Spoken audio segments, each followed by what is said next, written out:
Alrighty, so we're playing Drum Druid, and this guy's playing Cho'Gall in his deck. Okay, Gear Shift, that's not bad.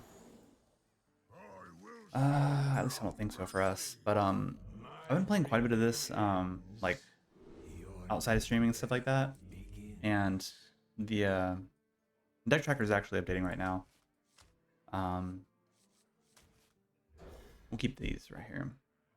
So I'll show you what my win rate is. I think I actually have exactly a 50% win rate. I think it's like 9 and 9 or 10 and 10 or something like that, which in hindsight, pretty average, but in specific matchups, it feels pretty solid. Um, okay, here we go. It's starting to load up now. I know against like the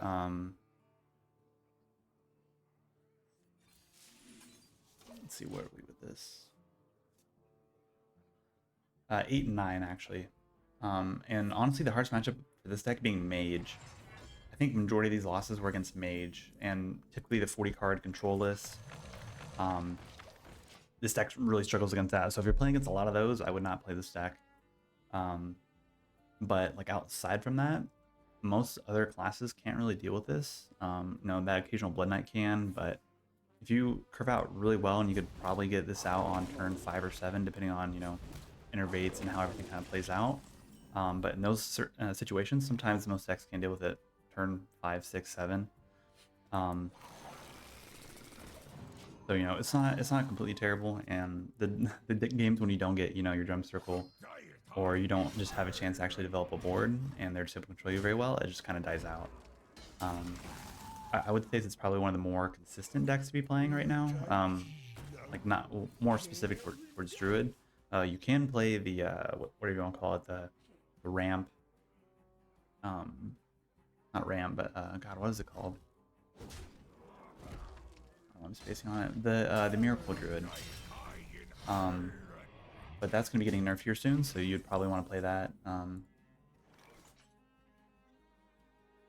as soon as you can. Okay, we'll go ahead and play this. We got our drum circle. That's good. Honestly, I'm okay doing this again. Cool. Coin. Do that. All that cheaper. X is pretty good here.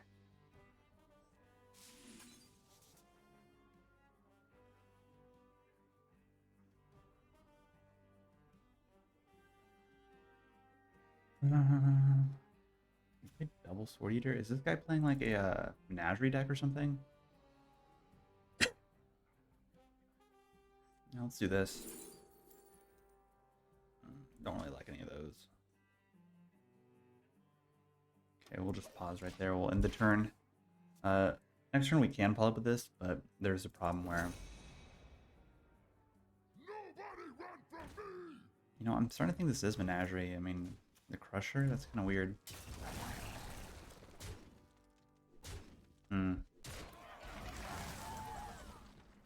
Let's see if we try and bait out something.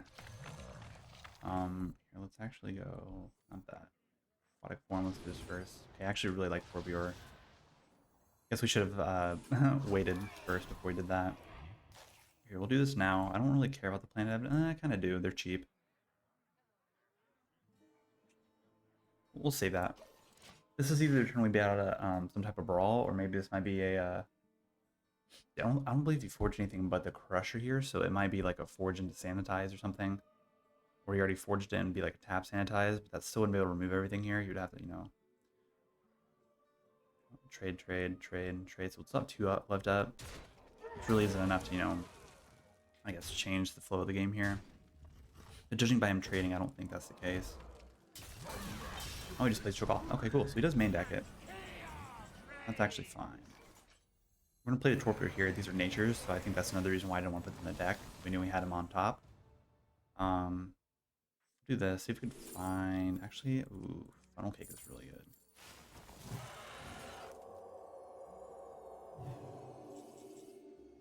I wish Funnel Cake was a nature spell. I feel like that'd be a tad bit better. Go here. Do that. We're going to Hex this because we don't want to get any life steal from it. And then we'll go face with all this right here. Now I'm going to Gear Shift. And there's drum circle. Okay, cool. So it's either he has a brawl or forge into a sanitize, or maybe a sanitize shield or shield block sanitize. Some weird combo with that to remove it. Okay, there's not a weapon that could save him right here unless he gets like some crazy like 1 cost 1 with the poison and then he like destroys their weapon and kills everything. That's like the only situation I could think of. Outside of that, gets specifically lucky with that. I don't know. He already played both his sword eaters here, and I don't think they play any other weapons aside from the craft hammer. But that costs 4 mana, and he doesn't have enough to play, you know, 1 cost weapon and that. Yeah. Also, this is by far the coolest, like, legendary skin. I know I talked about it on stream, though, but, like, since this is, you know, oh, maybe he could have had a chance there. Wait, why didn't he? Okay. Oh, yeah, that makes sense. But, now that this has been, you know, what a legendary portrait looks like, they're gonna have to, like, up their game to where they're all like this, or to an extent of how crazy and good looking this is. A good first game. Okay, Death Knight. This isn't Blood Knight. This should be fine. Oh.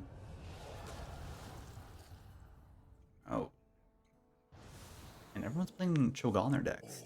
Is it just for the, oh, what's it called?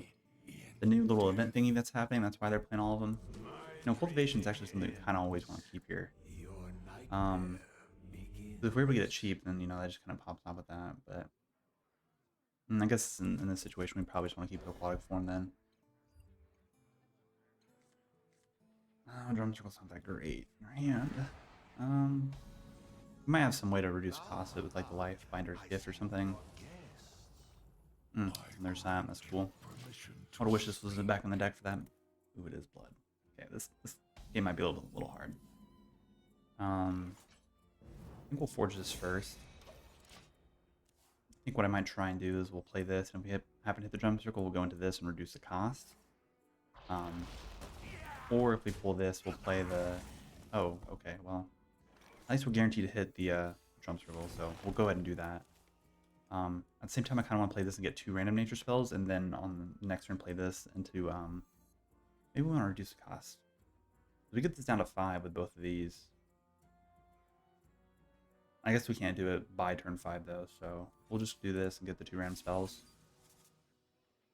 Do process and living, okay.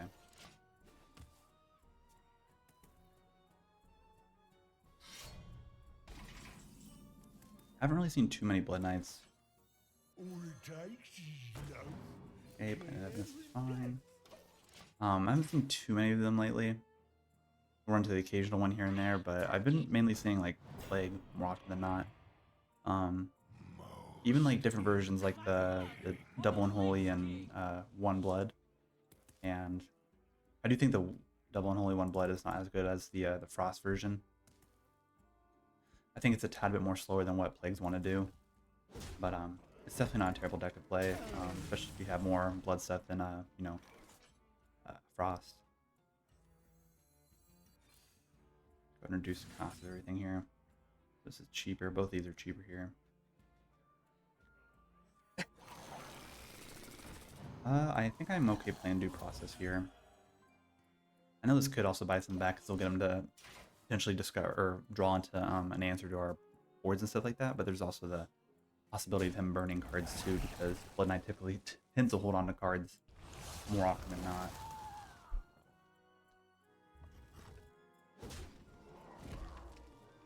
He's trying to control the board pretty heavily here. The other plus side to it is his corpse explosions won't do very much because he hasn't killed many things, or well, that we haven't killed very many things. So we're kind of at that advantage already. We could play this first, or here's actually an idea. We could do this, do the 2/1/1 saplings, and then go into that. And that could be kind of interesting, I think. They're not going to be as big, but it's still adding more stats to the board. We could also play Planet Evidence first, but maybe we want to Aquatic Form first, see if we could pull up Torpor. Oh, this is actually do that. Okay.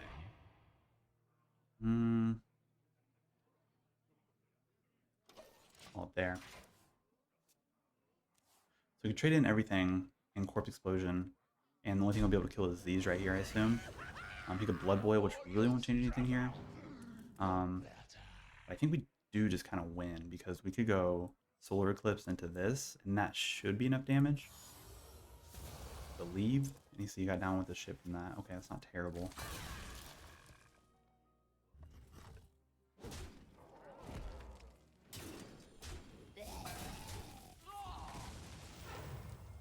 Death Strike? Okay.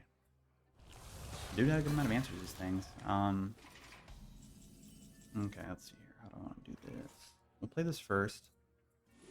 Oh god, Drum Circle's insane. That one's actually cheaper. How does that work? It costs you less. Okay, so we'll do that.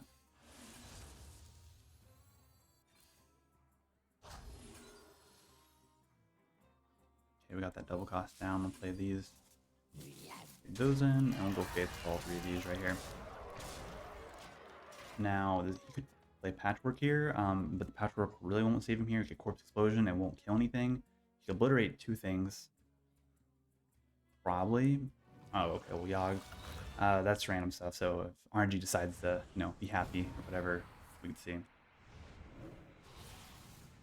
I think in this instance, it probably would have made more sense to go face, because you could try and have a chance of rolling the Brawl. Oh, I guess that kind of works. I mean, we still win, but that was pretty close. Not bad.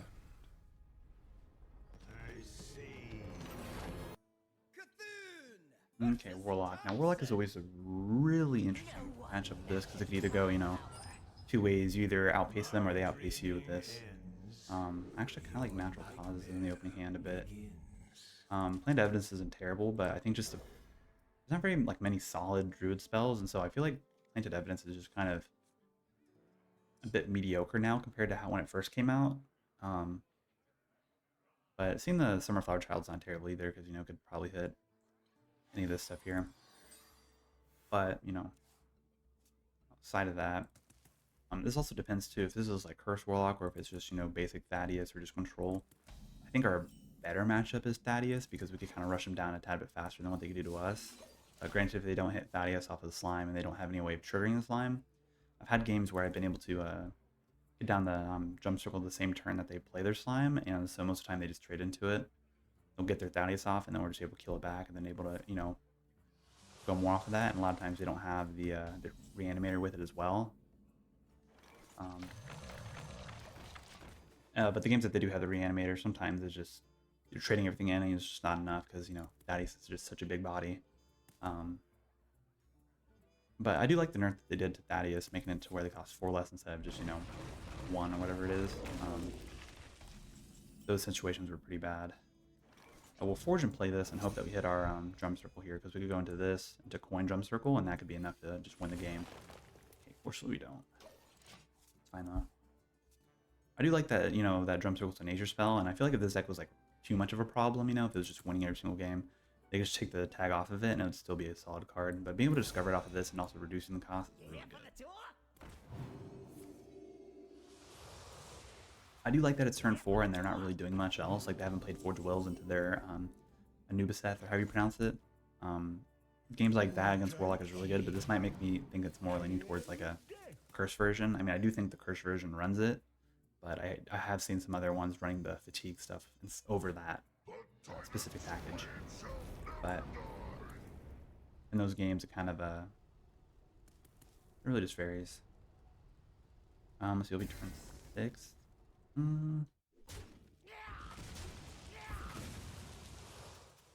Hey, double trade. That's fine. Ooh, Seedsman again. It's not terrible. I do kind of want to play this as well. I know it's going to only pull out these two things here, and we haven't played enough, so... Oh, I guess it's 6 more, so we could actually hit either of those. So what we could do is, like, just coin, play the Natural Causes here, play that. Go to hit Drum Circle, and Cultivation, okay.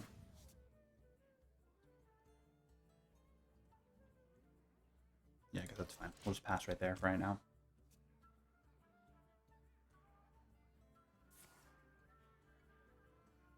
Okay, so long as he doesn't get the buff on the thing, I think that's fine, because he could buff it and the next turn play Forge of Wills, it might be too much of an answer, or like we won't have a good answer for that. But if he doesn't, we could actually go into a drum circle onto this board and be fine with it, I think.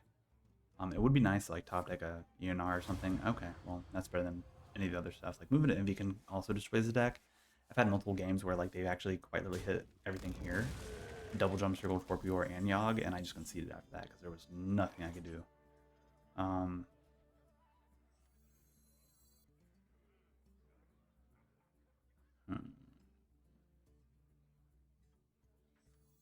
See, we're at 8. So we'll play this.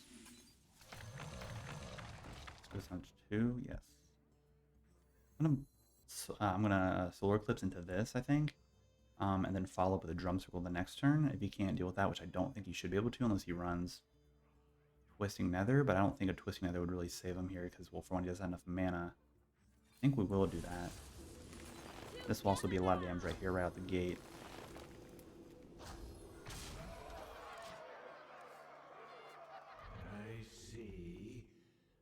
And this also might just be enough here. I could assume you could top deck one of these. Okay, Yogg's wrong. Okay, this is fine. We'll see how the RNG treats him here. Okay, a buff, that's fine. The Arcane Defender is a little annoying. Ooh, Life Banner gift is good. Oh, okay, that's fine. Not bad. Ooh, and that's a really nice top deck too, actually. We can make him attack and everything, and that should be fine. I don't think we're missing out on doing this because we still have to trade in these either way. We'll just force everything to attack into each other, and that should be a positive outcome for us. So not lethal, but close to it. Is there a way I could have done that differently? No, I don't think so. Natural causes, fine. Good thing Reno's not in standard right now, because that'd be extremely annoying to get Reno'd right now. Okay, Gigafin's fine, because we top decked our natural causes, so good thing we played that there. I do just want to see what we hit off of this, just to see if we had a chance of, okay, well we had a chance of removing it with that, so we were going to win this either way. Well played. Pretty solid deck. I mean, we won 3 games in a row out the gate and got to Diamond 4. I feel like this is just a really solid deck to just kind of always be grinding with. Again, like I said at the very beginning of the video, don't be playing it against mage because it's just kind of, they have too much control. Overall, pretty solid deck. And yep, Diamond 4, and we'll just continue that grind.